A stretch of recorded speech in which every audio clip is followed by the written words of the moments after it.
Hi, you guys.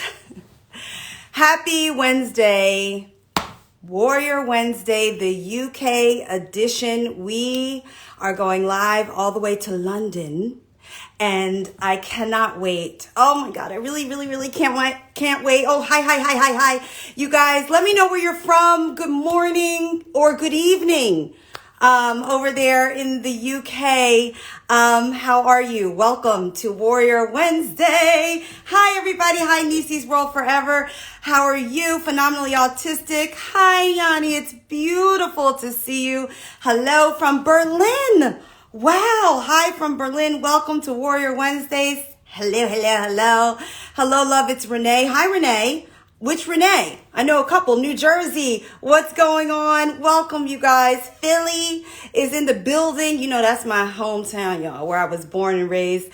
Hi, Philly. Pittsburgh girl is here. What's going on? Maryland is in the building. East Coast is in the building in the United States.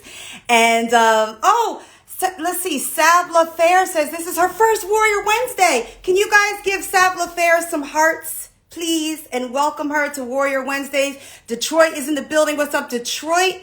Purchase College is in the building. How are you? Welcome to Warrior Wednesdays. I'm so glad that you guys are joining, that you took the time out for this amazing conversation that we're going to have with Miss Vanessa Haye, all the way in the UK, y'all. And she is a fertility advocate. She is a mom. She has a very strong journey. You know, I actually read a post on her page that said, where people ask her, how do you remain so strong? And she says her son won't let her crown fall off her head.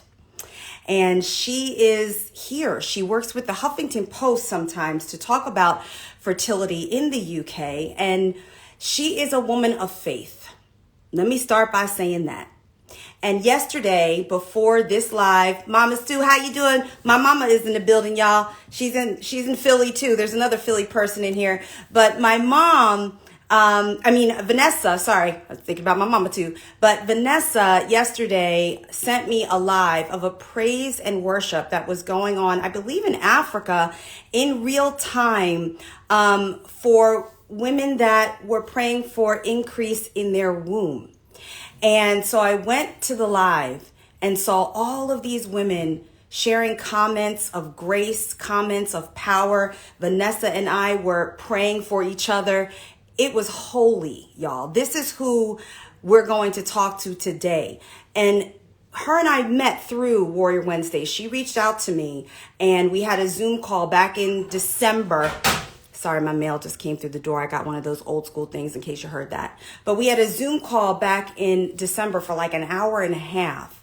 And I just knew that not only was she super special, but she's one of God's children. Like, she has a real relationship with God. So she's going to bring all of that here and we're going to get her. So let me see if Vanessa is here. Hi, the Princess Warrior, also from the UK, is in the building. Let me see if I can find Miss Vanessa. Her on. I want you guys to give her lots of flowers. Hold this space in a really safe way today. Okay, I need that help from you. Hey! Hello. Hi, gorgeous. Hi. Happy Warrior Wednesday to you, Warrior. Happy Warrior Wednesday. How are you? So you are all the way in the UK. Can you tell us specifically where you are? I'm in Leicester, so it's known as the Midlands. Known as the Midlands. It's the middle of England, essentially. Yeah. Wow. And you were born and raised in London? Correct. Yeah. I was born and raised in London. Born and raised in London. And then when did you move to the middle of England there? When I got married, so that was 2014 May. Wow. It's been 7 years in May. Wow. Wow. Well, thank you for being here all the way from the UK, because it's what time right now there? It is 7:05 in the evening. 7:05 in the evening. Well, good evening to you, Miss Vanessa Haye. We are so excited to hear about your journey and all that you have to offer, and hopefully all that we have to give you today. So let's start at the beginning. Let's start at, when did you know you wanted to go on this journey of becoming a mom? Do you know what? I would say it's quite innate in some cultures. Like, you know, I I think from when I've known that or understood that, you know, we're here to have children. And I know that's not quite accurate as you learn, but I've always wanted children from a young age. Think about it this way: when you think of young girls at home, they have they're kind of, they've got their prams or their buggies or strollers, if that's what Americans say. I'm going to be going between the lingo. I love it. I love it. The strollers, they have their little baby. It's something that's innate, isn't it? It's just something that you think you're going to be ready for at some point in time. So I'd say from when I understood that I'm a girl, and you know, at some point in time I'm going to be a mum. You're going to be a mom. And Yeah. so then you're living your life and you have this journey and you meet your now husband, right? Mm. So how was that? Was that a situation where you guys talked about having children? Was this something that you both wanted? How was that? I think it's something that we both wanted. I would say that we didn't have like extensive conversations about it. So just to give you some background, my husband now, we've been together for about 17 years. So I met him in university. Y'all give her some thumbs up, okay? Because love ain't easy, honey. It ain't easy to find, and it ain't easy to keep. So let's give some thumbs up. Yes. Yeah, I met him in university. So I went to university in 2005. And we started courting. I guess that's the, you know, the Christian way to say we started courting. We don't do that as much in America. We need to learn a little bit more. We don't court as much. Listen. I say courting, but anyway. So when we started courting, I think we just, you know, it just comes up in a standard conversation. I wouldn't say that we sat down and never said, oh, right, do you think when we get married, it was just something that would come up as a passing conversation or just in jest, essentially. But I knew that we both come from big families. So I just knew that was something that we both agreed to, essentially. Okay, and how many people are in your family? You have other siblings? Yes. So I am one of 4 girls. I have a twin sister called Valerie. Oh, I never knew that part. Well, I hope she's here. Hi, Valerie, if you are here, if you see it later. Okay, so now we're married. Yeah. We've had some conversations. It's kind of the thing that you want to do. So now you begin the journey to becoming pregnant, right? Yeah. So how did it go? So we got married in 2014 in May, as I said earlier on, and this is when we're going to start to get real honest. When we were courting, obviously you're trying not to have sex before marriage. Mm-hmm. It happens before marriage, but hey, you know, God gives grace. Yes, he does. Thank you, Jesus. I mean, thank you, really, Jesus. Yes.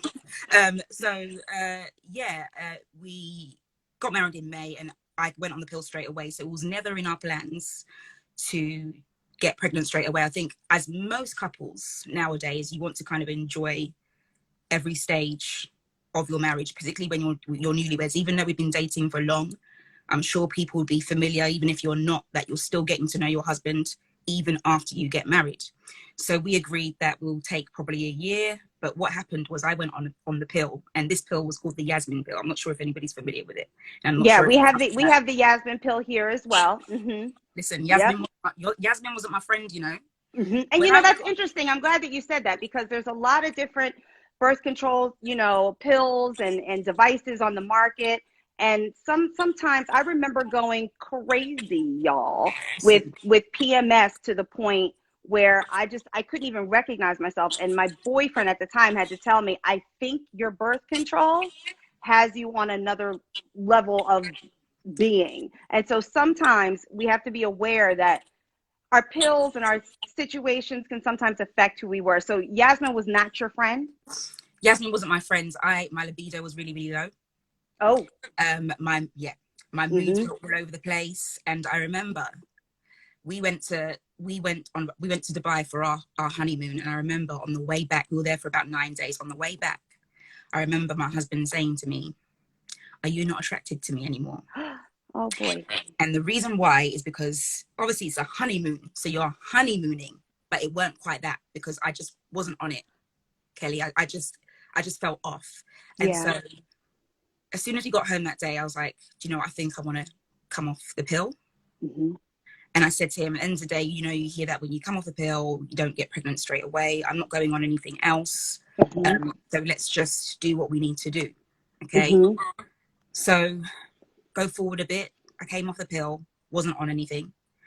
Sex got better. And then months in, I hadn't you know, they say your period will return, your menstrual cycle will return at some point. Well, it didn't. And I'm talking like 6 months in, I still didn't have a cycle or period. So Something. after you were taking the Yasmin, and how long were you on the Yasmin? So I went on it probably a couple of weeks before my wedding. So from May to August. So from May to August, you were on the Yasmin. Yeah. Lost your libido. I saw the Princess Warrior said she had been on Yasmin and it drove her crazy. So I guess it just was not. It just wasn't for us. And so after you went off the pill, your period didn't come back. It didn't come back. It didn't return. And I gave it some time because obviously, like, it's all hormonal, wasn't it? I can't remember. Is Yasmin a hormone pill? I think it is. It was supposed to be one of the friendlier pills. But it took 6 months, nothing. And I thought, this is really, really strange. And just imagine, Kelly, like every single time I'm thinking, why isn't my period coming? I'm also thinking, oh, maybe I'm pregnant. Mm. So were you taking pregnancy tests at the time? Pregnancy tests? Listen, I spent loads of money. I could name every single pregnancy test. I could tell you how sensitive it is. That's how many different types I took, because I was just trying to understand what was going on. I was like, why isn't my period here? So I had first response, clear blue, all of them. And first response, clear blue, easy, and nothing was coming up positive. Negative. Right? Negative. My line eyes, and I'll explain what line eyes are. When you've been through infertility, you know what that term means. But even my line eyes weren't even saying to me, look, there's a tiny little line there. Like, nothing. Just negative. I was thinking, what's going on? So then, okay, so now we don't have our period and we're not pregnant. And we're not pregnant. And I know that the UK, it's a little bit different in terms of the healthcare system there and how it works there versus how it works here. Did you consult a doctor? What was your next step and thought process with that? So my thought, I would say I'm quite logical, and I'm a problem solver. So as soon as I thought, okay, right, my period's not here, I'm not pregnant. Next thing was need to go to the doctor. So I would say August was when I came off, and by April, I was at my GP. So my US girls, how our infrastructure works, and me and Kelly spoke about this late last year, is we go to one place, and that's a GP, your general practitioner. So if something's wrong, unless you have private healthcare, to which we have at NHS, the National Health Service. So the protocol is you go to your GP and say, look, I'm not having periods. And that's what I did. This was 9 months later, around April, and I said, what's going on?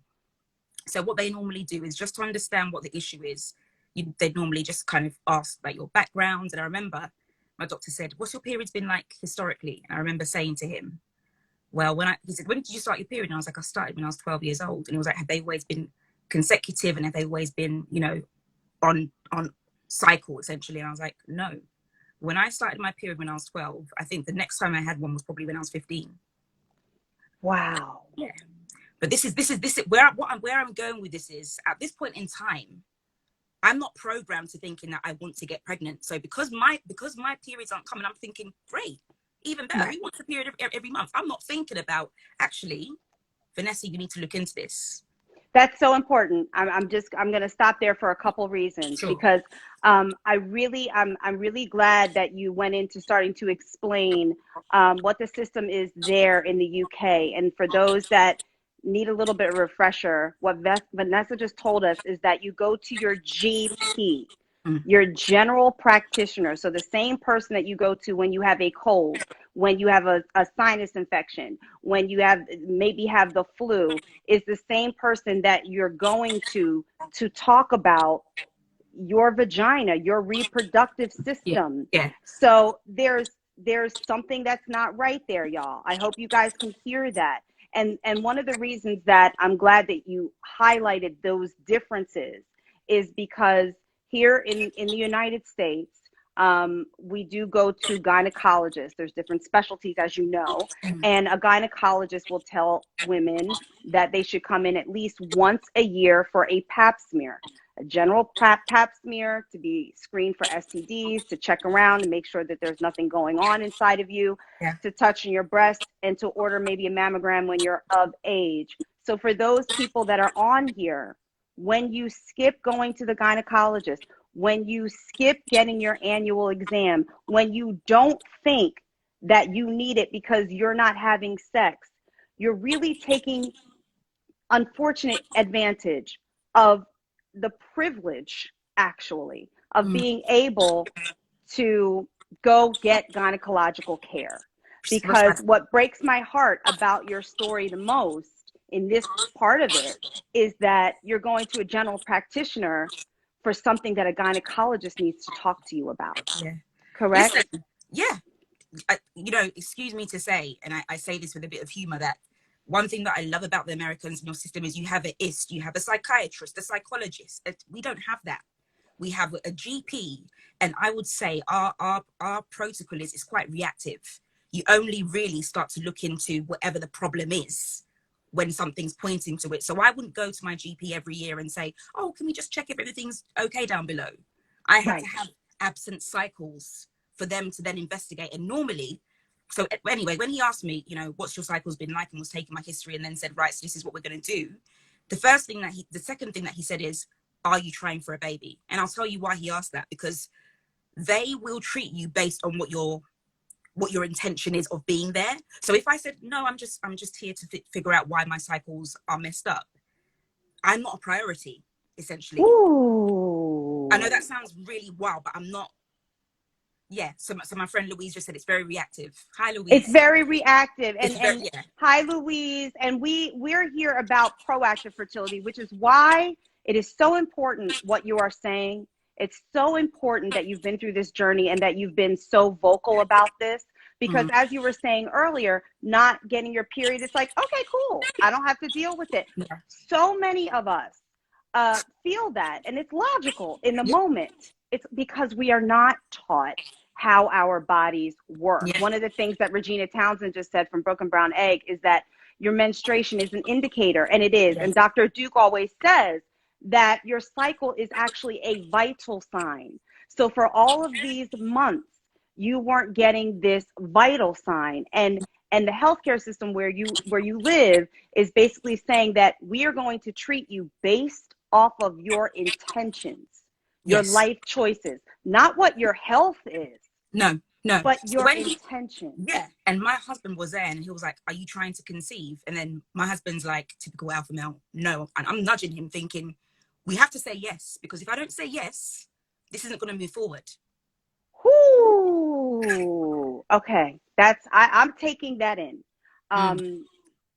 Because it's advocacy in a different way. You're advocating for yourself, and you know that you actually have to say a certain answer in order for you to receive care. Do you guys hear that? Do you guys hear that? You see my UK girls in the comments. So we've got Cetao saying yes. Cetao is Sabla Flair. She's saying the same thing. Louise was saying yes. That's our system. The only way it differs, and I think Chantel as well was saying the same thing. The only way it differs is if you've got private healthcare. So if I had private healthcare, Kayla, it would be the same thing that you're doing, because I'd be sent straight to a gynecologist. The thing, God being so good, and one thing that you'll find as I talk through my story is there's been little miracles in every part of the journey. Oof. The GP that I had at the time had 30 years of I don't even know how to say this word because UK people are not familiar with it, OBGYN, obstetrics. You said it right. He had 30 years of that. So thankfully, that background that he was able to kind of delve deeper. But your GP. So your particular GP that you went to had 30 years of OBGYN training. And so he was able to go into that. But had that not been the case of your GP, another woman may not have received that type of going in. And so you guys, I mean, this is why this is so important, because you're a Black woman. I'm a Black woman. Yeah. Everybody that's on here that's a woman, I don't care what nationality, what race, what pronoun, if you're her, she, whatever. We deserve to be cared for properly. Yeah, absolutely.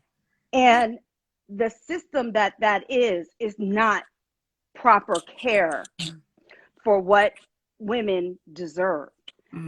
And so I'm so grateful, like you said, that God is so good that he gave you the words to say, that he put you in the hands of a GP that had the training. And I just also want to say that for anybody that's here just skipping appointments, and you have the insurance to go, please stop.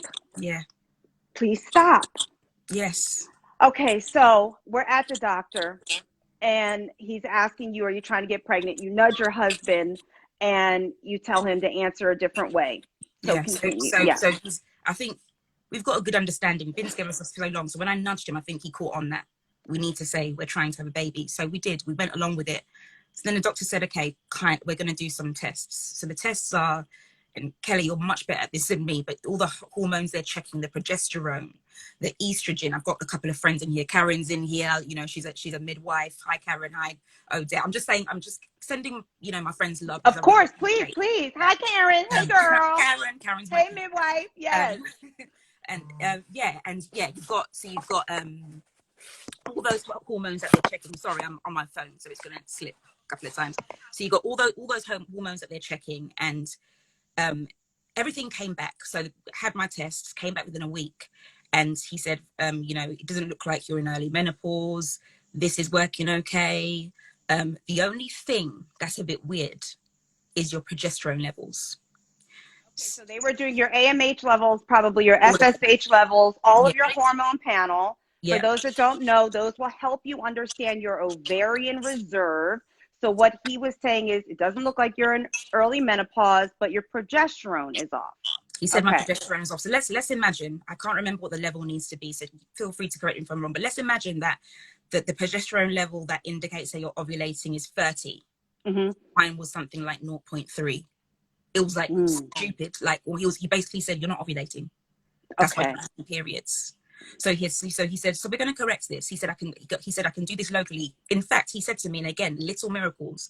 He said, I'm not supposed to prescribe clomiphene to you. So clomid and clomiphene are the same thing. It's a drug. Clomid is, It's a so drug. Clomid, you guys, it's a pill that you take orally to help you ovulate. It's called Clomid here in the U.S. We mainly say it, but so he prescribed this for you now. But what I want to just like pause on that. If you're not ovulating, it's obviously an indication of an underlying condition.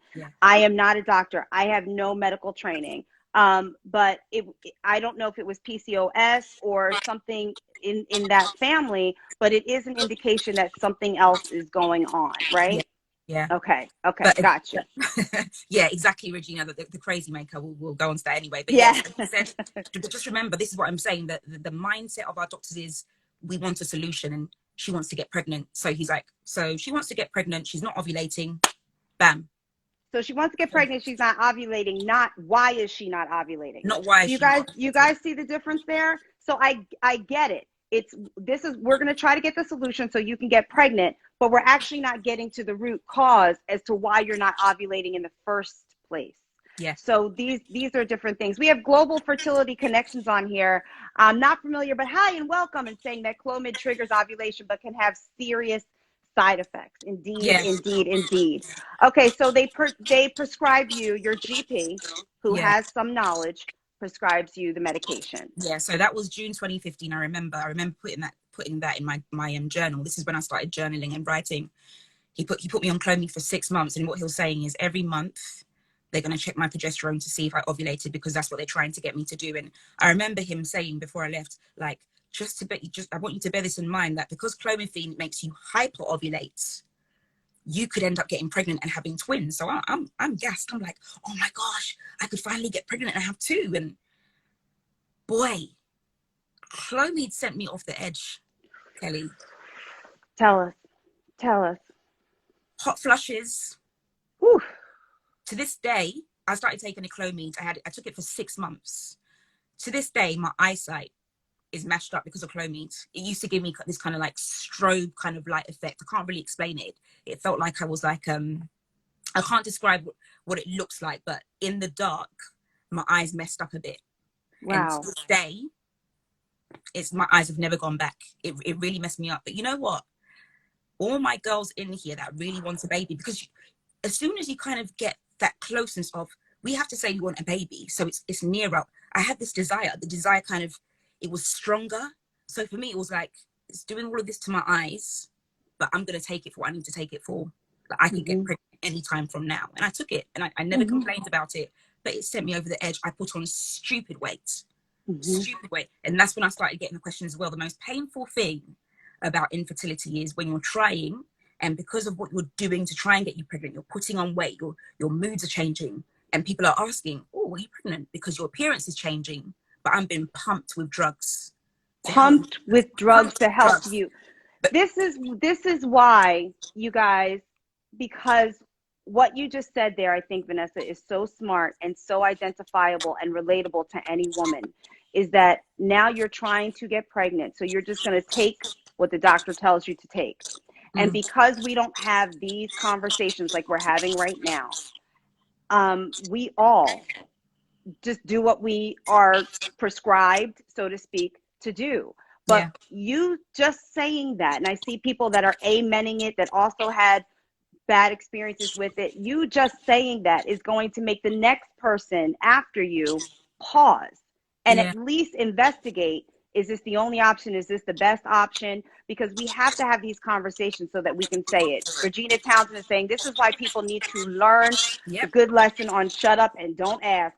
Girl, that's another live, Regina. Listen, And listen, we're gonna get into it because I've even heard you talk about that on Huffington Post. So we're gonna get into that. But so now let's go. But you're right. This is why people don't need to ask what's going on with your body or with you, because just assume that it's none of your business, because it's not, and allow them the grace of just giving support and support only. But let's go back to what you're saying. So now vision is messed up. The weight is off. And yeah, you basically at this point you kind of know this is the Clomid doing this, right? But you absolutely. have a goal.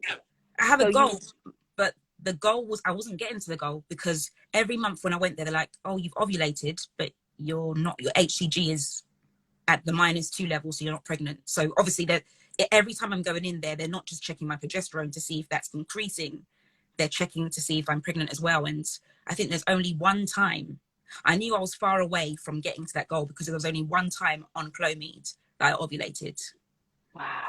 once out of 6 times. Once out of 6 months, only once did you ovulate. Only Okay. once ovulated. Okay. So then what did the GP do at that point? So my last appointment, I remember him saying to me, "You're young, and I'm really shocked that this hasn't worked." He said, "I'm really sorry. There's nothing I can do for you anymore. I'm gonna." So this is the next protocol, guys that aren't familiar in those are not in the UK. Because that didn't work, he said, "There's nothing I can do for you at the GP locally, so I'm going to refer you to the fertility clinic." So this is the next stage of the protocol. So he can't do anything at the GP. I'm referred to my local fertility clinic, and they said that's where you're going to have thorough investigations, and they're going to check what's going on and see if they can get you pregnant. Really, really sorry. And that was So he knows you're not ovulating. He gives you a medication to hopefully do it. 6 months later, you only ovulated once, and that's the first time you're sent to a fertility clinic. Do you guys hear that? Do you hear that? yeah, I just want to make sure that they hear that. And how old were you when this was happening? 20, 28, 29. So what we have to know, you guys, is that though our fertility declines with age drastically and that our eggs are always aging, someone in their 20s, someone in their 30s can have underlying conditions that they don't know about that impede their ability to get pregnant or carry a pregnancy to term.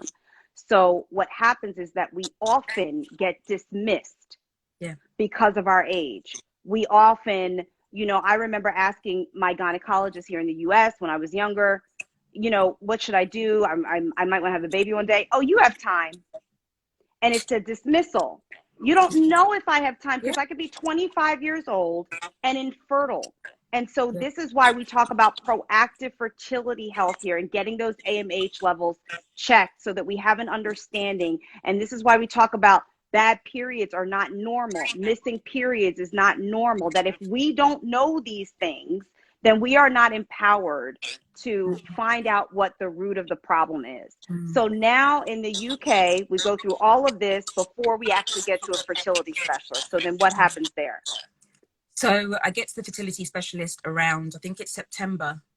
and they just ask the same questions. And the thing about, I think, Princess Warrior, your other UK girl, and Yes, my UK girl. Yes. I think she said, if you look through the comments, she said, and it takes ages to refer. Once you get to referral stage, you're kind of going through the same thing again. So long story short, Kelly, I had my first initial appointment, and they start taking tests. Now, something that we need to mention, very important, is we need to start getting to the point that we realize that the fertility issues can be coming from either side. So this is when my husband got involved, and you've put your hands up. So did you want to say anything about that? I absolutely do, because when a heterosexual couple is trying to conceive and is having an issue doing so, the reality is the latest statistics that I have heard is that 1/3 is male factor infertility. 1/3 is female factor infertility. 1/3 is a combination of both, y'all. Okay, so though women wear the face of infertility, it ain't fair, because it's not always a woman's situation. And so a semen analysis is something that a man can get, and is cheaper, and it's easier, and it's completely less invasive. So if you are in a heterosexual couple trying to conceive and something's wrong, probably one of the first things that should happen is he should get a semen analysis test to at least see if that's the issue, or ruling it out. So it's 1/3, 1/3. So now you're at the fertility specialist, and they're talking about your husband as well? They're talking about what they're going to do. So they said, so the protocol is we're going to do all the tests all over again.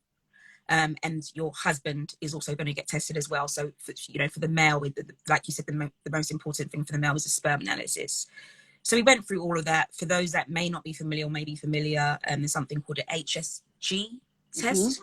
So what happens is when it's almost like an X-ray for your uterus. So they inject dye into your womb just to check that your uterus is in place, your fallopian tubes aren't blocked. Oh my word, that is painful, by the way. Yep. So painful. But thankfully that was fine. Then they do the scans to make sure there's no cysts on your ovaries or anywhere else. That was clear for my husband. So no PCOS. Okay. No PCOS then. So they're like, no PCOS, your tubes are clear, whatever it is. Your husband did his test. They're like, super sperm, and I was thinking typical black guy, super sperm. But anyway, we thank God. So super sperm, morphology is fine. You've got loads of swimmers. There's nothing there. So at that point, we accepted that the issue is me, and that's fine. And what they said is, okay, this is what we're going to do. We're going to put you on 2 more months of Clomid. I could have. So wait, you already can't see, and you already out here like, look, I think I'm going blind from this medication. Listen, and they want to put you on 2 more months of Clomid. 2 more months of Clomid. And they said, so this is what we're going to do. So just to make this clear, again, going by our protocol, you have something called anybody who works in NHS, please correct me if I'm wrong, but you have the campaign commissioning groups, and that's essentially like an authority allocated to every ward or area within the city that you live in, and they have rules under the treatment, the funded NHS treatment that you can get. So for Leicester, my protocol based on the rule was I can do a few more months of Clomid. If that doesn't work, we then move on to 3 funded cycles of IUI. What does that stand for again? Intrauterine insemination. Thank you. Intrauterine. Okay, so wait, let me go back just so that I'm clear, because you're teaching us something here. So under the rules there, due to what your diagnosis is based off of what your husband's analysis was and what the HCG test and all of that, they're saying that we can do it. We have to go by this protocol. So it's either a couple more months of Clomid, and if that doesn't work, then assisted IVF. Yes, and I've missed something out, and somebody put it in the comments, so it's reminded me. So thank you for that. I can't remember the person's name. The reason why, so they will give you, they'll look at, is twofold. They'll look at under the CCG what the rules are, and they'll also do it in line with what your issue is. Now, at this point, they said there is no reason why you can't get pregnant. You come under the bittersweet diagnosis of unexplained fertility. Infertility, which Nichelle Polston always says, I think her doctor said, it's unexplored. Yes. But we hear unexplained. Yeah. So based on all the tests that we've done there shouldn't be any reason why you can't get pregnant. And so for that reason, under the rules attached to the ward, your area, you get 2 more months of Clomid, just in case. Because what was happening was, remember, my doctor wasn't supposed to be giving me Clomid. So the thing that he wasn't doing was he wasn't monitoring. When you're on Clomid, you should really be monitoring to see what your follicles are doing. He wasn't monitoring. So they said, we're going to do 2 more months so we can actually check closer to see what's happening in your body whilst you're taking Clomid. So did 2 more months of that. And they said, you're also entitled to 3 IUI cycles. And if that doesn't work, we're going to move you on to IVF. Wow. Yeah. So, I mean, this is a lot to take in because it's very, very different in the United States. And what it seems like is that there's these rules in place and every woman has to kind of go through these steps, whether it applies to their body or whether it doesn't. So it seems, for lack of a better term, just very not personal and unfair. I mean, there's just no other way for me to feel about it at this moment. But this is why I'm so glad that you are saying this, because there are people on this live, and you know who you are, that are advocates, and including myself, and that have platforms and have a voice and have the ability to have these conversations at higher levels to see what change can happen, or what conversations need to happen for our sisters in the UK to get the specialized care that they deserve proactively. And I know you guys put your questions in the box as well. I love that everybody is commenting and talking Yeah, about I'm seeing so many. Send this live as we're going to other people, because this is so extremely important to hear about. And also, one of the things that you said is that when you were on the Clomid the second time, they wanted to monitor you. And what I want to tell everybody that's watching this live is that we need to be doing that right now. Keep a period journal. Our warrior doctor, Dr. Cindy M. Duke, who comes here to talk to everybody on Warrior Wednesdays at least once every month or every other month, depending on her schedule. One of the things she suggested is keeping a diary of your cycle so that you can understand. You know, I talked to a young woman a couple of days ago privately. She wanted to ask me some questions, and she had a period for 40 plus days. And we talked about what it could be, but there's women that have these situations and are like, I think I had my period for like 2 weeks, and which is not normal. And they're not taking notes of what's going on. So we need to make sure that we're looking into our body and keeping a journal. So I think that's very, very important to go off of what's said. So the advocates that are on here, Regina, Michelle, we need to figure something out. But yeah, we really, really do. So Vanessa, you are educating us in America. You and I had this talk before, but I had no idea. So now let's go to, you're on Clomid for 2 more months. And what happens? Didn't work. Doesn't work. Didn't work. They monitored closely, and I think they were saying that your follicles are doing something, but they're not releasing eggs anyway. That was that. We moved on. Okay. And then the next thing was an IUI. And I am one person that I always do research. So something that's a theme that's going to come through what I'm saying is you have to advocate for yourself. You have to do your research. So I checked what an IUI was, and it's almost, I'm going to say in layman's term, it's like the turkey-based method of intercourse. It's in terms of the outcomes, it's almost the same as a percentage of when you have sex naturally. You know, what they're doing is they're spinning the man's sperm and getting the best sample of it. They're putting it into what's a better word for it, Kelly? It's not a catheter-ish equipment. And so what they call, yes, they're spinning the man's sperm. So what they're doing, what we would call it here, is they're washing the sperm.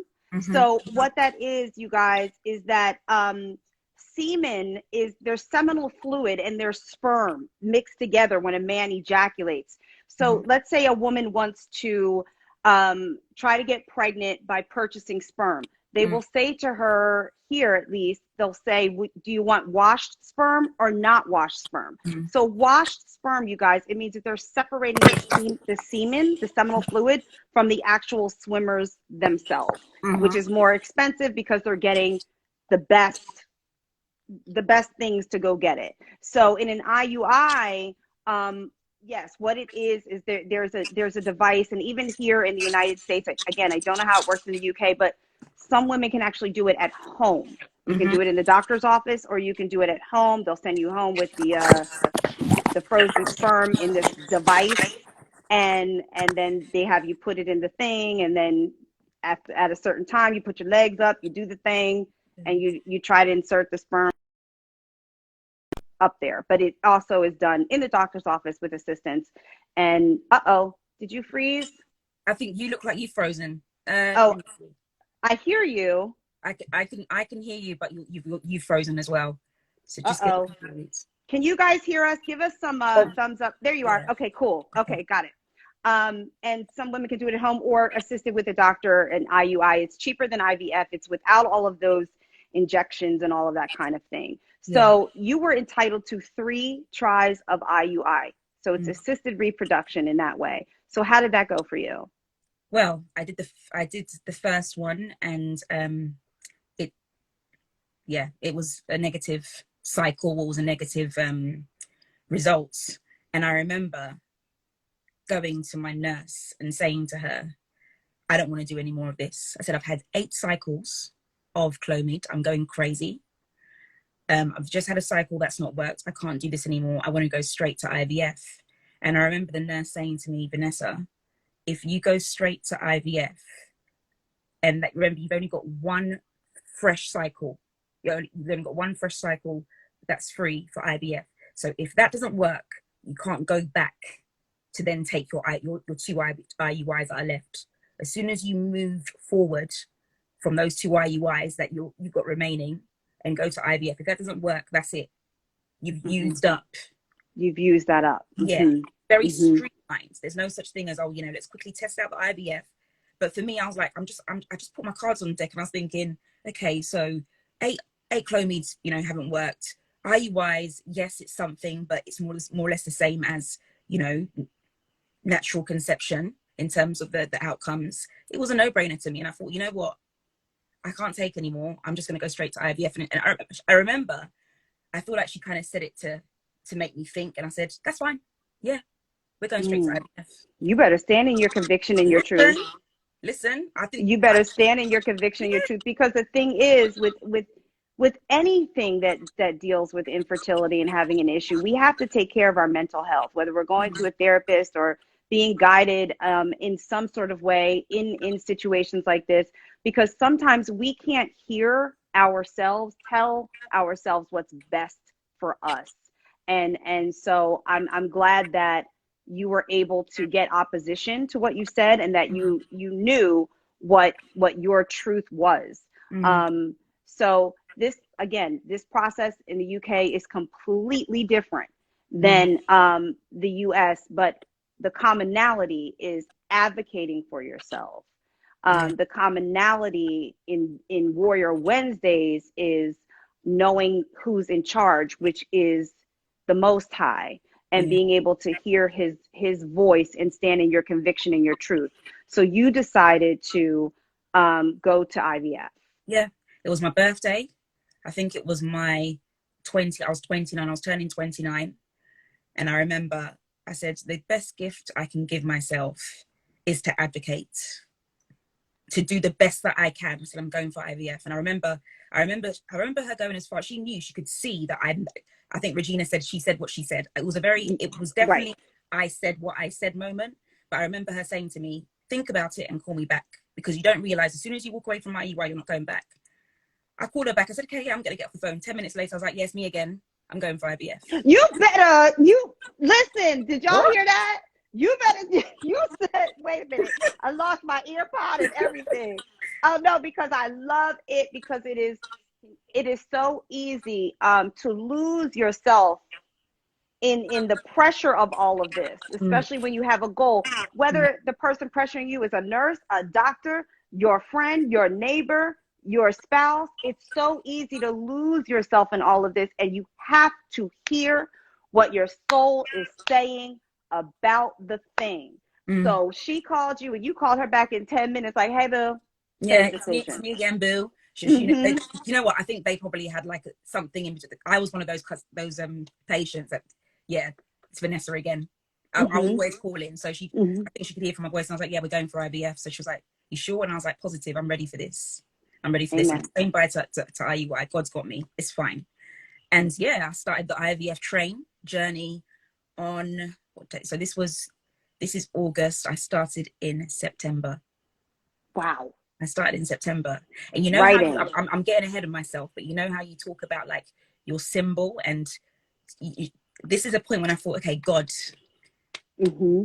listen, Kelly, Come on, Vanessa. Come on, I sis. remember walking into the hospital, and I remember seeing like all these ladies, you know, like when you're in the waiting room, you look at all these ladies and you think, I wonder what she's here for. I wonder. Anyway, that's just me, but that's me and my nosy self. There was a shop I went to go and get, I can't remember what I went to go. I think I went to go and get a drink. And I remember seeing some socks, baby socks. There were two.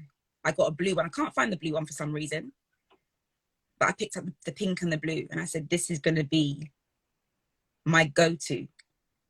I feel like I remember God saying to me, you need to pick something up. You need to pick something up that is going to be your symbol of faith, that I'm working through this. Don't miss me in the midst of this journey. And this is what I picked up. Don't miss me Don't miss in me. the midst of this journey. Did y'all Listen. hear that? Don't listen, because what we're holding up, hold it up, Vanessa. So you have your socks and I have my crystal egg. Yeah. I froze my egg. For those that are new to Warrior Wednesdays, welcome. I froze 29 of my eggs and I have this as my symbol, and you got the socks. And we always say here on Warrior Wednesdays, and Vanessa has been here many times, and I never even knew that, but what we say here is to find something tangible that you can hold on to remind you that God is in this with you. You are not in control. He is in control. And sometimes we need to visibly see the thing that we are going towards. And it's interesting that you said that you have pink socks and blue and you can't find the blue, but we all know, well, I know that God did put a baby boy in your arms. So those socks, honey, they are owned. Well, I went ahead of myself and I bought, I think I'll show it later on, but I've got two other items that I bought.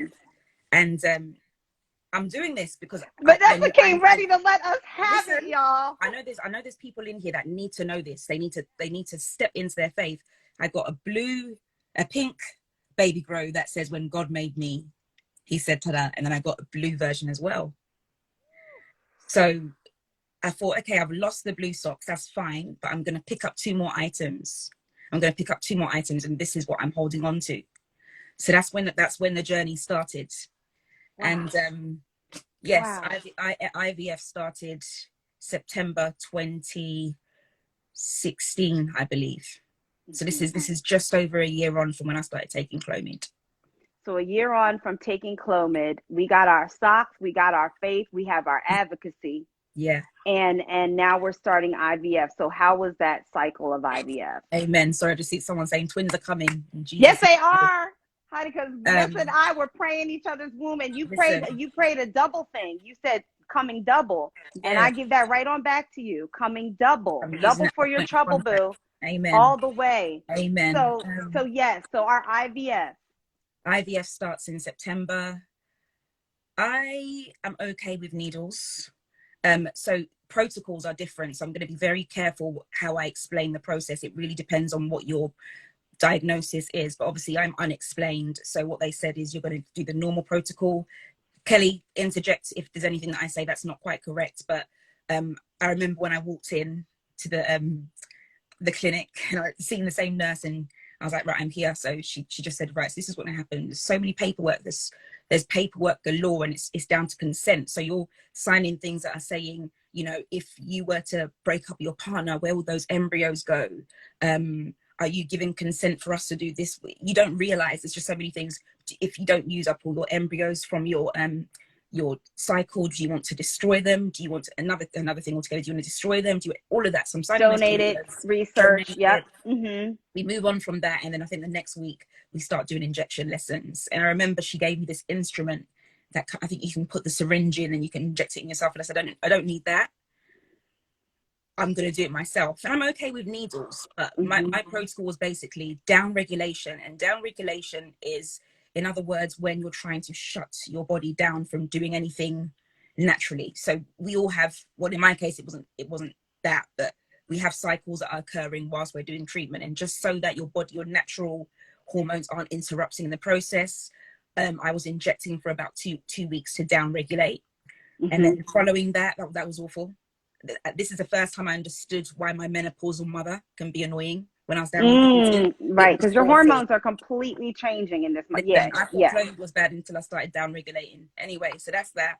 2 weeks later, I got a period. And when you get a period after down regulating, it means that your body has responded well. So you can move on to the next phase of the IVF process.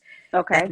But that is stims. So it's when you're stimulating your ovaries again to start making follicles, and those follicles are what contain the eggs that your body hopefully collect. Something that I made sure I did, and something that I learned, is the media plays out IVF in a way like it's a done deal, like it's gonna work. And it could go wrong at so many stages. It could be that you don't down regulate well. It could be that your stims doesn't work out well and they have to cancel the cycle. It could mean that you're not getting follicles. I realized that. So I'm praying. I've got these, my God is good, because where my son is sleeping now was my prayer room. That prayer room, this is where I had my socks, and I was praying every morning saying, please God, this needs to work. So every stage, every day I'm praying. So I wake up at 5 o'clock, 6 o'clock, because you have to do it. The best time to do it is at the same time every day. That was 6 o'clock. So I'm taking my injections. Anyway, that worked out well. So the stimulation phase, and this is the time that literally you're at the doctor's or the clinic more than you're at your own house. Every day, child, getting blood tests, getting all of those things, because they're regulating how they're growing, how those follicles that have the egg cells, how they're actually growing, and making everything is timed. They are mimicking nature to the best of their ability at this point, you know, but nothing is guaranteed. IVF, IUI, freezing eggs, it's all potential. Nothing is guaranteed. So we really are going off of our faith, our inner voice, our will, God's will, and all of those things. But, you know, I always tell people, when my mom joked with my doctor that if they were doing these procedures in her day, that my behind would probably still be frozen. One of the things that it really made me feel, though, is that it made me feel very grateful for the amount of assisted reproduction options that we have today. My mother did not have IVF. My mother did not have, the women of our parents and beyond did not have all of these options, and they didn't have Warrior Wednesdays to talk about it. So I feel blessed for that. So you are praying in the room, you're taking the shots for all the stimulation. And by the way, for those that don't know, freezing eggs, what Vanessa is talking about right now is basically what I did. That's the first step of IVF, before, when they're retrieving those eggs before they make the embryos or implant them, whether it's frozen or fresh. So we got your eggs and we've made embryos. So then what happens? So everything worked out well. I remember, I will never forget my date when I froze my eggs, because it's the same day that Trump got elected. He's out the same day that Trump got elected. I was thinking, I hope it's just not a bad day. And I remember, anyway, I had the election. I would say that's probably, that for me, I'm talking for myself, it was the most painful part of the IVF process. It was just awful. And I think I collected 17 eggs at the time. And I remember coming out of surgery, and the first thing, most people be like, how many eggs did I collect? You're still kind of all over the place. So I remember my husband with me on my side in the recovery room, and the first question that I said to him was, did Trump win? Did Trump win? That was gonna make everything did right. Trump win? And then he thought, I know that's how I know you're still tapped. But anyway, Trump did win, clearly. I was like, so the next question was, how many did I get? You got 17. So what's going to happen now is they're going to be calling us to tell us how many fertilized, because obviously this is when the males come back into the picture. They collect their sperm and put them together with the eggs that are collected to make them into embryos. So thankfully for us, I think we had 17 collected, 10 were mature. So just bear this in mind. This is where the quality and the quantity thing comes in. Say it. So you can have a lot of eggs. You can have people, and it's normally common with those with PCOS because obviously it is what it is. So I had 17, but only 10 were mature, and glory be to God, all 10 fertilized. Come on, Jesus. Yeah. Glory be to God. So all 10 fertilized. Listen, my And doctor so did you guys, it's interesting that you say this. For those that are new to Warrior Wednesdays, I want you to know and share with your friends. If you go to my page, if you go to IGTV, you're going to see about 15 or 16 episodes like we're doing now. And one of them is with Dr. Kurt Cho. Dr. Kurt Cho is a female embryologist who I spoke to on Warrior Wednesdays. An embryologist is the scientist. So after Vanessa had her eggs retrieved, that's the scientist that counts the number of chromosomes and makes sure that they are correct, and also the scientist that injects the sperm into the mature egg and then watches it till it gets to blastocyst stage, I believe it's called, where the cells start to divide. And they're watching this under a microscope, and they need to divide day by day. They multiply before they decide whether they're going to do tests for any further testing that they can do, and whether they're going to implant and what's the best one to implant. So go to Warrior Wednesdays, go to my IGTV. There is an entire live with an embryologist who is the scientist that actually does that work. So you had 10 mature, 10 fertilized. And fertilized. And the next stage is you go home and you're recovering from egg collection, but at the same time you're also waiting for the calls from the embryologists to see what's happened with those. And listen, at that point in time, I was tapping into so many YouTubes. I'm hearing of ladies, the anxiety is real. I'm hearing of people that have started off well, but they come back saying, oh, you know, we only got one embryo and that one's not doing too well. But I think for us, towards the end, they'll say, you know how these embryologists are so passionate. Oh, it's beautiful. You know, look at the inner circle of them. Like, okay, look at all the little circles. Look at all the little circles. It's dividing beautifully. I'm like, yeah, cool. How many embryos did I get? Yeah, what's gonna work? Yeah. So towards the end, they're like, you got, I think it was 6 that we ended up getting. And just remember, so some people, so for you, this is where some people stop. So you didn't get to fertilization stage because you're freezing your eggs to preserve. But obviously, because we're going for this baby, fertilization happened with the eggs, and then the embryos, we had 6 left over. So the next stage was, right, you're going to get, we're going to go to embryo transfer. It nearly got cancelled because I had OHSS, ovarian hyperstimulation. Oh, yes, where it's a little, you're still swollen then. Yeah. From the medication, it was hyper swollen. Yes. It's basically so were you then put on like a high protein diet so that you could kind of? I was put on a high protein diet, and I was also given this medication that helps to drain the fluid. To drain it down and bring it down. Yeah. Okay. And that helped. And I was praying. I was like, God, please, you've taken me this far. Thank you, but we're not about to quit. Like, this needs to carry on, and it did. Now, I'm just going to draw reference to the fact that there's trigger warning. There's some points in this story where there's loss. Now, the very reason why I appreciate every baby, and the reason why I acknowledge that whenever you lose a child, it's a baby, is because this dividing blastocyst is now sleeping next door. You know, he's sleeping next door. So I've been privileged to see my baby from that stage. So when people have those arguments about, oh, but it wasn't quite a baby yet, or, at least it was early, that means nothing to me. I've got pictures of Sebastian when he was a 5-day blastocyst before he got transferred. Okay, but let me not skip. No, you're not skipping. It's just important for me to. I just feel very strongly important for you to say, and I actually saw you say that on one of your interviews, I think for Huffington Post, about when people say, well, at least it was early when you lost a baby or lost an embryo. At least you can try again. And you were talking about the fact that it's a loss. Yeah. I've got pictures. And that sometimes people that say certain things that will never walk the walk that we walk. They don't even know that it's insensitive. They're well-meaning. But one of the things I said on a something that I was interviewed, and I want you guys to hear this, is that most of the people that put pressure on what are you going to do with your babies, or when are you going to implant them, or what are you going to do with your frozen eggs, most of the people that ask those questions are women. Yeah. Us. Women. And I get those questions asked by women that have children. So if you already have your 3 grown children, you are blessed for it, and I'm happy for you.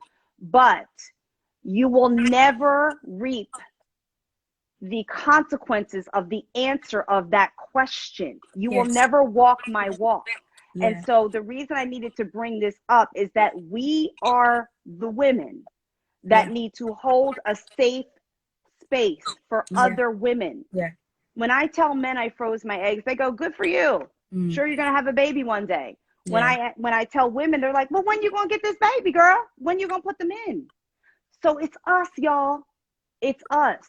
So one of the things I want you to take away from that is that we have the responsibility to keep each other emotionally safe. Do not ask women. It's none of your business. If they invite you into the conversation, that's something different. If not, mind your own uterus and let us mind ours. Yeah. How about that? You got quite a few comments. You got Anne Morgan that was saying that, if you just scroll through, I think Anne's saying that it was a similar thing. She went through, IVF, and someone asked her the same question. She's got a daughter now. Congratulations, Anne. But congratulations. It's important to tap into those comments. But yes, so it was embryo transfer day, and this is another hard part of the journey, because transfer happened. It's probably the most simple process. It happened so quickly. I think the most difficult part is trying to keep a full bladder. Yeah. A full bladder when someone's about to intervene with you once again to get them in. And that will went smoothly. Again, prayers still happening, still, using my symbols and my points of contact. And the 2-week wait in the trying to conceive world, there's something called a 2-week wait. And that's when you wait 2 weeks. I'm not sure if it's the same amount of time as America, but you wait about 2 weeks to see if the IVF cycle has worked. It's the same time. I believe it's about 14 days. Listen, so we're back to this horrible relationship that I've got with pregnancy tests, because I'm thinking, oh, I hope it works. Like, when you get IVF is one of those things that every milestone, as soon as you start getting to the closest part of it, which is seeing if it's worked, you're just thinking, what if it doesn't? So the 2-week wait, I tried to do everything. Like, I was scared to wee. I was scared to go to the toilet, because it was almost like, I hope it doesn't, just... You don't want anything to drop. You don't want, you just want to, I'm just going to be still for 14 days. Right? Yeah, I know it sounds silly, but so all of that anyway. And I remember I caved, Kelly. 6 days into the 2-week wait, I caved, and I bought one of the most sensitive pregnancy tests. And I think all of you will agree, I think for me, it's always been first response. And the reason why I caved is because I had a dream. I had a dream that I'd walked into my toilet, taken a pregnancy test, and it was a clear blue. I don't like clear blue tests, digital tests. I think this is a complex, because they're very decisive. You're either pregnant in writing, or you're not pregnant. That's too decisive for me. I'd rather play on my mind and see lines, like faint lines. So I don't in this dream, I use a clear blue, and it didn't say pregnant or not pregnant. It said you're a mother on the screen. So the next morning, that's why I took a first response. And 5 minutes later, I looked, and there was one pink line. And this is 6 days post transfer. So if we kind of convert that to ovulation, that's probably about enough time, I think, over a week after ovulation, to which the first response, most people would be getting positives. So I'm like, hold on a second, like, God, like, what's going on? This shouldn't. I'm breaking the tests apart. Like, you're like, my luteinizing level should be coming in here. Something wrong. Listen, I'm not ashamed to say this. When you go through trauma, from IVF, you've still got pregnancy tests in your drawer waiting. So I'm taking this apart, putting it in the light to see nothing. Right. Black. So I'm broken. And I thought, okay, so it's not worked. Couple more days into the 2-week wait, I start spotting. So for me, it was almost like confirmation. I've had a negative pregnancy test at a good time to when, if I am pregnant, it should show that it's positive.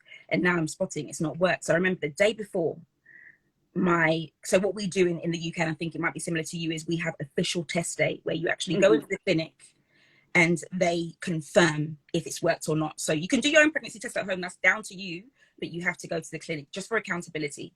So it's the day before official test day. And I've already obviously taken a test. I'm spotting. And I remember calling my twin saying to her, it's not worked. And she's like, you never know, like, Valerie, I'm bleeding right now. I'm also in pain. So it's not even like it could be implantation bleeding. It's not worked. What happens? Next day, I go in, I'm praying. And obviously I'm remembering this dream at the same time. And there was something so palpable in the dream that I'm still holding on to hope. But physically, and this is why faith is so important. It's not about what you can see or feel. It's about what you believe in. So anyway, physically, negative pregnancy test, spotting, but I go into the clinic and I remember it was the same nurse. I think they try and do it for longevity. The same nurse that I kind of said to her, I want to go through IVF anyway. So they tell you to take a sample at home and then bring it into the unit and they test it with whatever they test. And I remember I was sitting in the corridor waiting and the nurse is walking towards me with her head down like that. And I can see this is when my eyesight was better than it is now. I can see at the back, like all the rest of the nurses that were my really good friends, looking a bit sad. And before she even said it to me, when we walked, she goes, Vanessa, come in, we're going to give you results. And she was like, I'm so sorry. It hasn't worked. And I remember my husband just kind of clutching onto my hand whilst I tried to figure out what that meant. It's almost like as soon as she said it, everything else around me was just, I couldn't hear anything. I mean, just disbelief. So going back to NHS protocols, if your urine test is negative, they don't bother doing a blood test. Because if a urine test is negative, what's the point of, it's all money, isn't it? There's no point of doing a blood test. And for some reason, Kelly, I was like, you know what? Everything right now is pointing to no. But there's a God that I serve that can still suddenly change something in the midnight hour. The Bible says immediately. I remember saying to the nurse, I know your protocol isn't that when the urine test is negative that you go for a blood test, but I'm not asking you, I'm telling you to do a blood test for me. You know me, typical. I told you I'm an advocate for myself. I said, I'm telling you to do a blood test for me. And she said, Vanessa, we don't do that. Look, your urine test is negative. And I said, I know it is, but I just want to be sure. I just want to make sure. I just want to have that clarity and that closure. That's the word that I'm looking for. I said, do that blood test for me. I'm still bleeding, by the way, and it's getting heavier. So anyway, they're like, we're going to do it for you. So I walk out and I say, the only people that knew at the time that I was going through IVF was my family. So I'm texting them saying it didn't work for what it was. So as it was hitting home, I go home and I'm sleeping for about 4 hours. And I get a call from the nurse's assistant. And she's like, Vanessa, how are you? I'm thinking, well, obviously, you know how I am. I'm not really happy, but yeah, okay. She said, are you bleeding? And I was like, yeah, I'm bleeding much heavier now. And she goes, the only reason why we're asking is because your blood test came up positive. And I was like, sorry. And she goes, yeah, your blood test came up positive. We're really sorry, but you are pregnant. You know, when you just have that, I can't describe the feeling because this is what was happening. There were 3 emotions. One was me dealing with the fact that they told me that I wasn't pregnant. The other was now being told that I am pregnant after pushing for it and listening to God and what he had to say.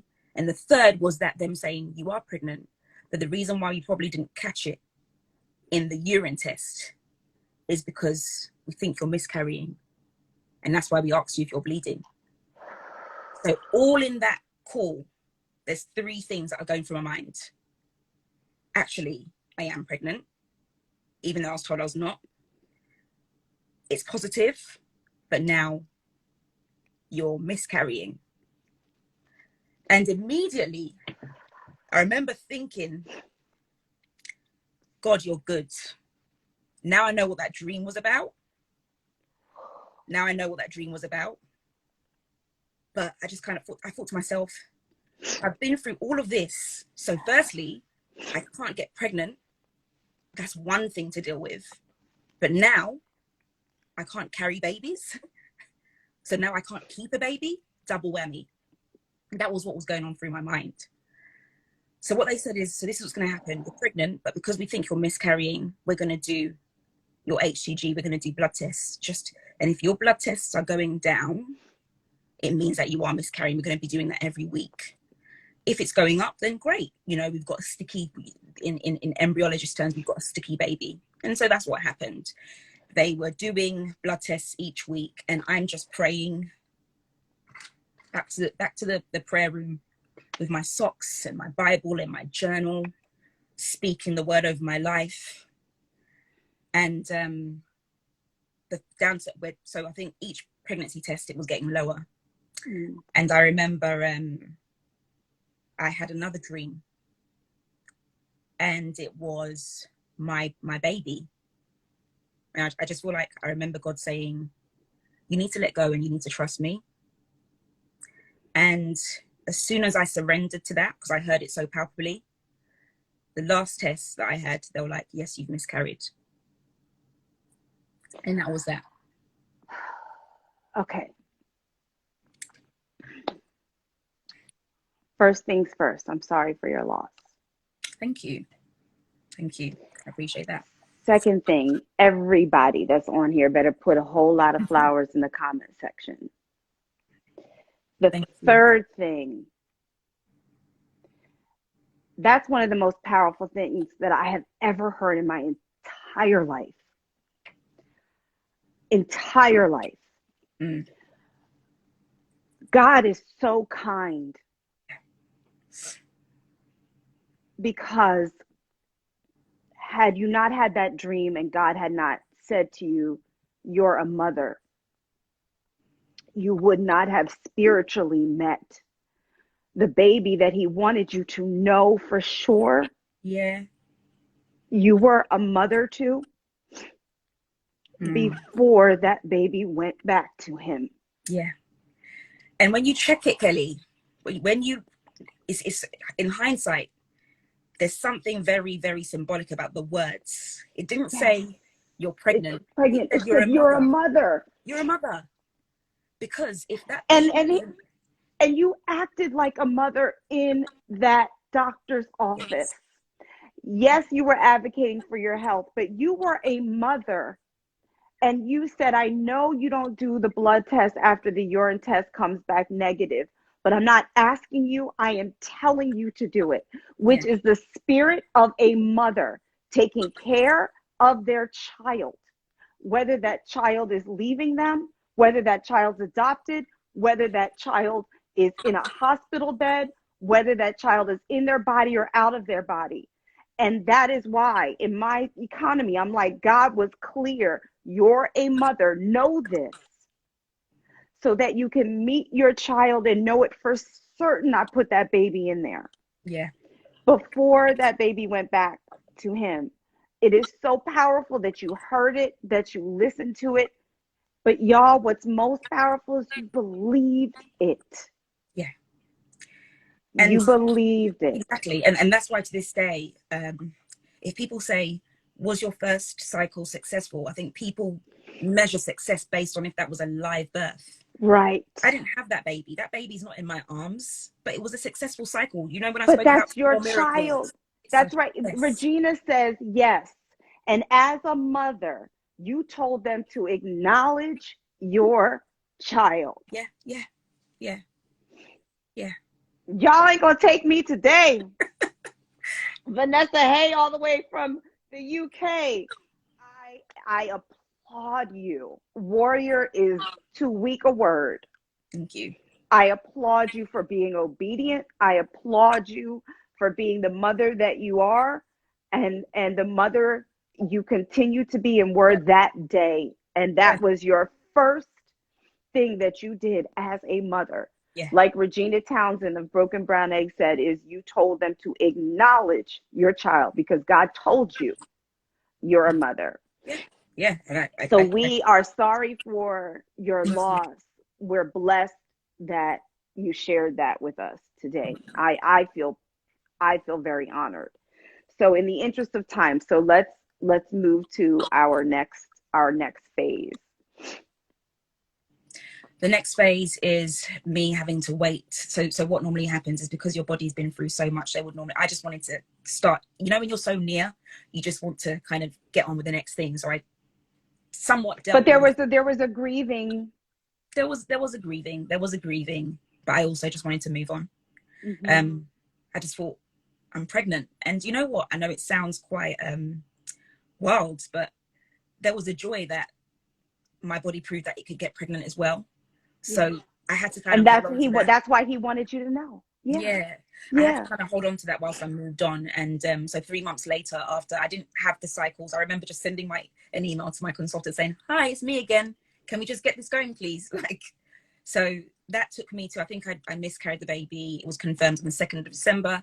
And then by April having 3 cycles, I started the frozen embryo transfer. So we spoke about, obviously, when you get embryos left over from your first cycle, I got 6, and I had a consultation to talk about what a frozen embryo transfer is.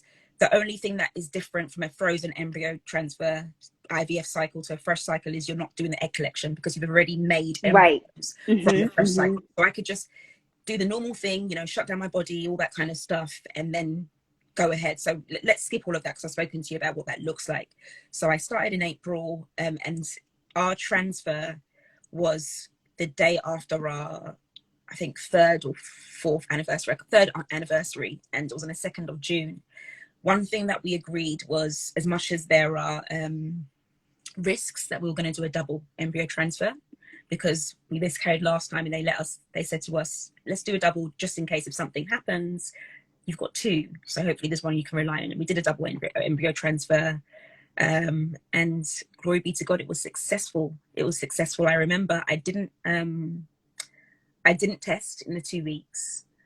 I remember doing that, you know, that hallelujah challenge, the thing that I sent you yesterday. I remember participating in that.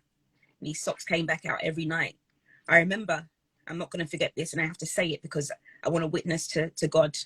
Yes. I remember I got so desperate and I said, God, I'm doing this again. I said, God, I felt like Hannah in the Bible. I said, God, if you bless me with a child, I will never stop talking about you. I will never stop talking about your goodness. And so 2 weeks down the line of having that cycle, I obviously tested on an official test day. I think it was at 1 a.m. in the morning. And I remember it was the first response, my favorite, my friend. And the second line, the test line, came up before the control line. And I remember I was so shocked. I remember saying to my husband, I'm pregnant. And he was like, Vanessa, go to bed. Okay. Yeah. Well, like, good, great. And he was like, go to bed. And Kelly, I was so shocked that I slept with a pregnancy test in my hand, because I didn't, you know, when you have those dreams, it feels so real that you don't want to wake up and then think, where's that thing gone? Like I slept with a pregnancy test in my hand because I wanted to make sure it was real. I wanted to make sure it was really kind of real. And it was. I walked in there and I remember the nurses looking very different to what it was last time, and them saying, you're pregnant. And I was like, really? I'm like, yes. I'm going to move on, obviously, because of time.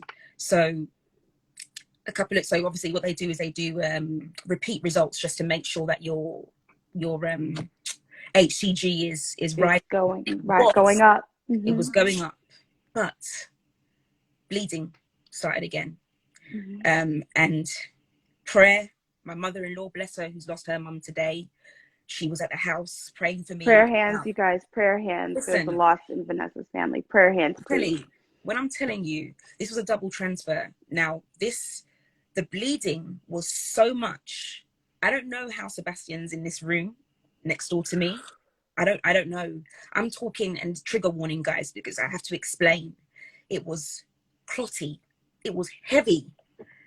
But again, I was just standing on God's word saying, God, this is on to you. And I remember typical nurses saying that, me calling them saying, I'm bleeding. Like, can you just check me? So I want to know what's going on. They were like, sorry, you're just going to have to wait until your 6-week scan.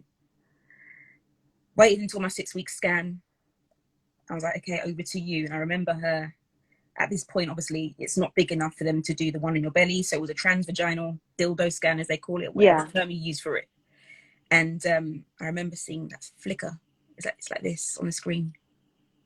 And there was our baby. It turns out that because it was a double embryo transfer, that they're supposing that it was a vanishing twin syndrome, because I had really, really high levels of HCG. And I think towards the end, obviously one was vanishing. But we thank God, because the one that was meant to stay is sleeping It's right now. sleeping right there. It's sleeping right now. And it was a tough pregnancy. It was a tough pregnancy, because when you have a loss, I'm going to say it as it is, it's so hard to enjoy a pregnancy. Every day was prayer. Every day was like, keep me in your prayer. Every day was just spending time in God's word, journaling, and it got me through. Glory be to God. On the 24th of February 2018, I had Sebastian Haye. You know, I know that everybody that's on here can understand why I feel breathless by your testimony. Again, I'm sorry for your loss.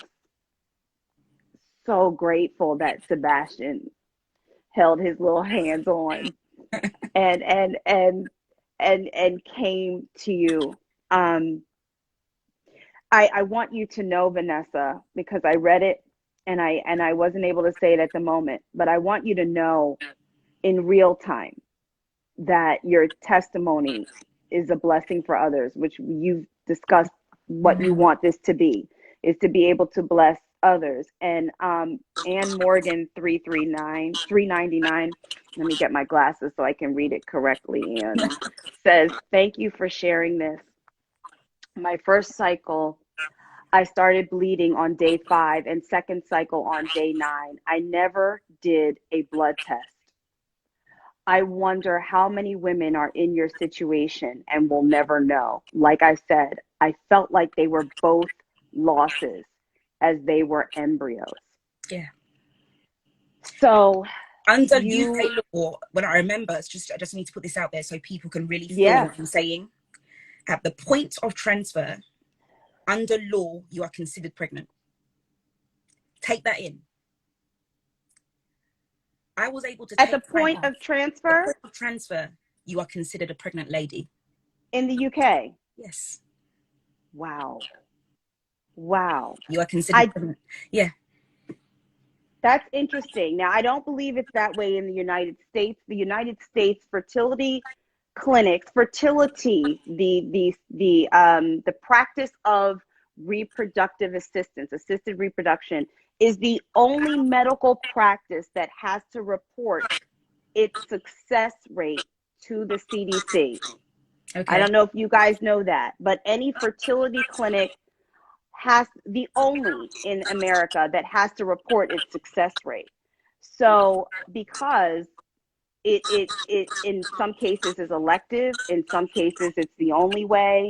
But also what's good for the patient is that we can ask certain clinics, what's your success rate? Yeah. So that before we go through this process, we have an understanding. But a lot of these things are experimental for many, many, many years before they are, FDA approved in this country. And still to this day, it's the only medical practice that has to report whether or not there was a live birth. So it's interesting to me that once implantation occurs, you're considered a pregnant woman, whether that embryo actually attached to the endometrium lining or not. We don't know that for 14 days. So that's interesting. But you have your story of what you went through physically,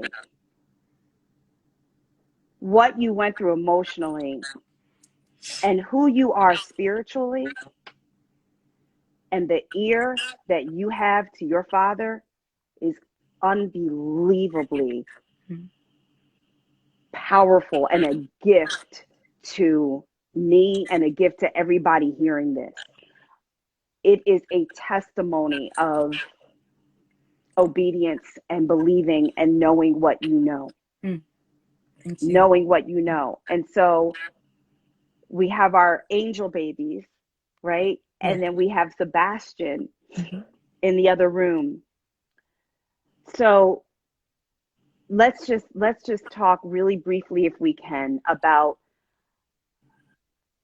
being a mother now that you have Sebastian, and the joy of all of that, because that's why we went through all of this. It is amazing, and something that I'd say I learnt the hard way is the trauma of infertility doesn't leave you once you have that baby. I think Regina spoke on that when she did her WW. She spoke about the trauma. It's even, I can't remember who it was, but somebody spoke about the trauma not leaving until you have that baby. So I enjoyed it. But I think because it's something that you've worked so hard for and you've prayed so hard for, there's this fierce level of protection that you have for your child. But I guess I moved beyond that, and I made sure I enjoyed every part of it. And I guess at some point in the new stage of motherhood, you know, things just became nice again. I have to say this and speak the truth. Sex became enjoyable again. At a certain point in your marriage and in your relationship, whatever format it is in, that it gets so mechanical when you're trying that you don't enjoy it. That became better again. So we were just doing life as normal. But it's really great that you talked about the fact that the trauma of IVF didn't leave right away. I hope that you guys hear that, because sometimes we're immediately supposed to be happy, as if the entire other years of your journey no longer exist because we have the baby. And it's a wonderful thing that we have the baby. But what we need to do is we need to honor every part of these journeys that we feel. We can't just skip over, because it is a traumatic experience to not ovulate and to be on Clomid and have these side effects, and to go through IUI that doesn't work, and go through IVF and loss. It's you can't just go, oh well, now I have my present, now I have my baby. So I'm so glad that you mentioned that, so that we know that we can honor that, and women don't have to feel that they're abnormal, or you know, they should be happier that they are. No, you should be exactly where you are, and I believe that the spirit will catch you up to where you need to be. Listen, and don't let toxic positivity tell you that, listen, you've got your baby now so you can forget everything. Don't let that happen. You said this some time back, it was another Warrior Wednesday, you don't ramp with your mental health. And it's the same thing for me. Therapy taught me that joy and pain can coexist, and you need to sit in that feeling. If you're fearful, but then you're also happy that this rainbow baby or baby is here, let that be. Don't let anybody say to you, but you've got your baby now, so let's move on. That is toxic. Amen. And at some point in time, that didn't do anything for me. So I want to say this now to anybody who needs to hear that. And I believe there's many people that need to hear that. Joy and pain can coexist.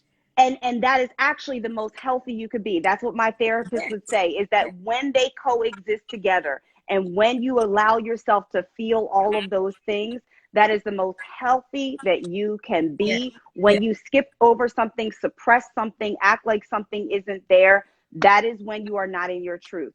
So to be able to be sad and joyful at the same time is really the gift of mental health that you need to give yourself. And it is the reality of your life.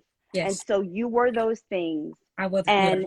And then we have, where, if we could briefly go into one of the things that we wanted to discuss here, you guys, was secondary infertility after having a child, and wanting to have more, the experience of that. If you can briefly let us know your thoughts. I guess I employ the words because it's the word that we have to use. But I think the reason why certain things in the infertility spectrum are such a taboo is the language isn't quite right. Where do I sit as a person who's had primary infertility, but then is experiencing difficulties having another child? How is that secondary? Because my understanding is, if you look at the definition of secondary infertility, it's somebody who has previously not had any problems getting pregnant or carrying a child that now is.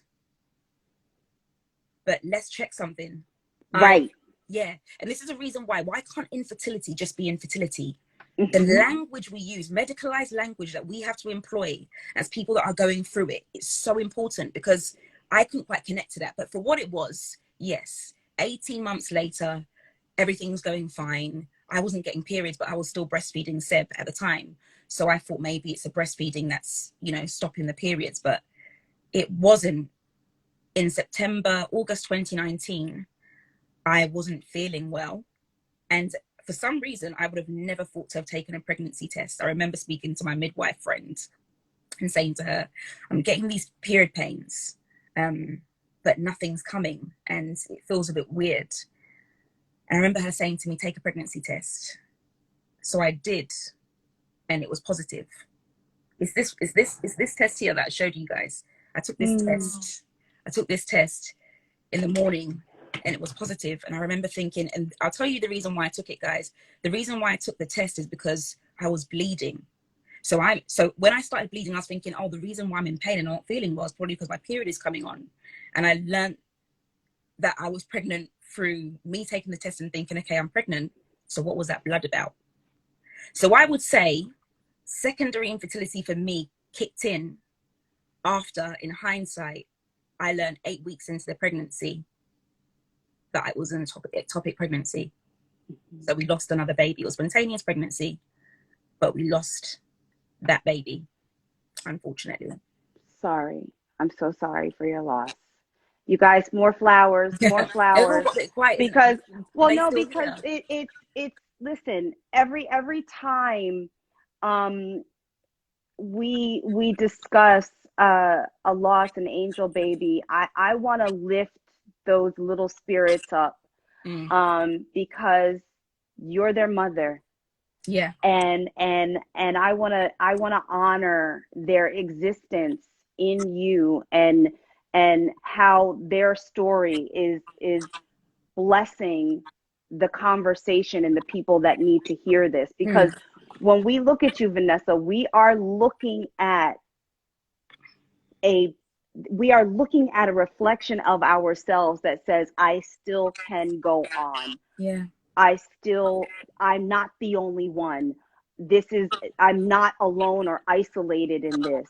And so it bears witness to uplift your angels and their mother at the same time. And so that's comments, Kelly. I can't see any more. I do. There's a lot of flowers coming up, girl. And they're pink. I don't know. But there's a lot of here. I'll take a screenshot and I'll send them to you. It's so hard. Oh, it's pointing at the wall now. Yeah, I can't see anything. Sorry, you guys. We just want to make sure that I want you to see all the flowers for your angel baby. So I took a bunch of screenshots. You guys take some screenshots and put them in my DM and send them. Scroll down to the flowers, take the screenshots and send them to Vanessa's DM so she can see the uplifting that you guys are doing here. Okay, because this is how we move on Warrior Wednesdays. This is the group, this is the family. You know what we do. So I want to honor the babies and honor you as their mother in that moment. And you have been beyond a blessing. Beyond a blessing. And I want to thank you, especially all the way from the UK. You're still getting flowers, girl. You can't see them? I can't see them, no. Oh, well, they're coming to your DM. You guys, Vanessa Haye. Tell us your Instagram. It's on here, but tell them real quick so they can DM you. At Vanessa Haye. At Vanessa Haye. Yeah. HAYE. And you also have a website, VanessaHaye.com, where she has a blog talking about infertility, doing all the work that you do with Huffington Post, and your entire page, you're constantly pouring out love and support into the world of infertility. And the thing is that as Black women, we are not in the broader conversation. Our faces are not there. And I was talking to a young woman not too long ago that was like, I don't know any Black women that have been through this. And I'm like, we're all here. And we are talking about it, but we have to share our stories across every platform that we can. And you guys send this live to as many people as you can, whether you think they need it or not. Just tell them to show up, because Vanessa from across the oceans, as I wrote in my post, ain't no mountain high enough and ain't no river wide enough to keep warrior sisters away from each other. Mm. And I thank you immensely Mm. for sharing your truth, your story, all of your babies with us, and all of the gifts of your faith. If I don't take anything else from this, knowing that you were a mother in that room because you believed what God said and you insisted, as Regina Townsend said, that they acknowledge your child. To have that kind of conviction is really scary, and it doesn't come easily to everybody. Mm. And I touch and agree for your next child or for whatever you choose in your life, Mm. to just know that this community is yours, and we are praying for you, and we are celebrating you, and we are here for whatever you need. I adore your soul, your spirit, and your ability to walk in your truth. Thank you So so. I thank you. If you can give me 1 minute, I absolutely can give just you all the time you need. to just affirm the same things to you. Thank God for your ministry. Can you send flowers to Kelly for me, please? And the reason why I'm going to say that is I'm humbled that you are still on your journey, but you still find time to have this platform and space to hear about everybody else. There's one person I want to big up, and I have to do this. It's Nichelle Polston. And the reason why I'm picking Nichelle up higher, I can't see any comments, so yeah, I'm just going to pretend that I can see them. The reason why I'm There's picking a her lot up of flowers. Mm-hmm. is because I remember this is a lady who's dealing with fibroids, and she was talking about the pain of her experience, and she still said something.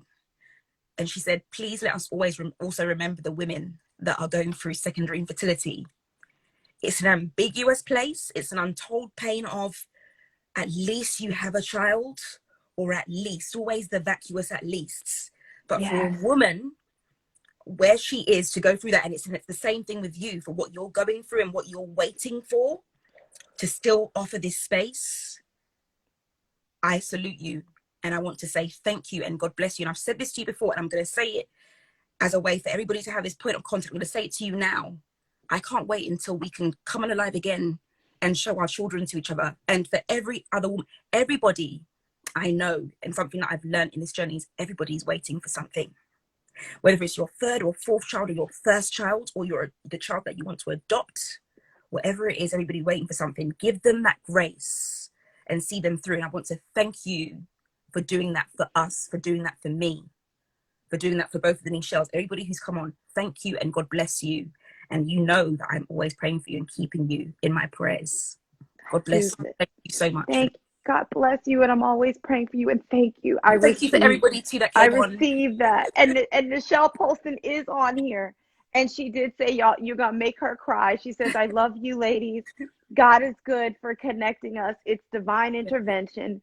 And Michelle, I call the bridge. I nicknamed her the bridge because, first of all, she know everybody in the world, yeah.